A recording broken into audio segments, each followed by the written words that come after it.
A new product that we are playing with and adding to the website are these RacinDots limiters. I really like these. They're color coded, and this kit happens to be the 48 piece, but there's also a 24 piece kit.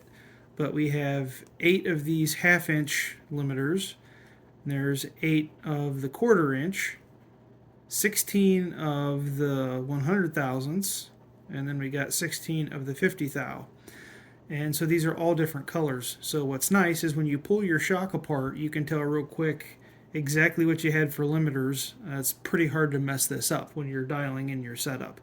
And it's also easy to know if you put in one more spacer exactly what you're going to have, rather than trying to deal with fuel tubing and trying to cut them. And I can speak from personal experience that my fuel tubing likes to explode and shred and blow up into 100 pieces. So because of all that, I am moving on to these RacinDots, and I think he makes a great product, so I'm going to use them and I'm going to support them. Just to show you an example of what we're dealing with here, we'll take the ball end off of a typical slash mud boss shock. We got the rod inside and the piston, and I've already drained the oil out, so we're already clean. But here is a rubber fuel tubing, and this one didn't get used, I think, but maybe 1 week, and this car has been parked for like a year. So this one survived, but there's been many times, especially on right fronts and right rear shocks, if they've been ran 2 or 3 weeks, you pull it apart and these things will just be shredded into 5 pieces, and you're wondering why your car stopped working. It's because it's all bound up and the shocks aren't working. So I am done with these silicone fuel tubing limiters. I like the hard stuff. This stuff works better. So just to give you an example, we have this little red limiter here. If we set that down, it's just a little bit shy of what the half-inch was.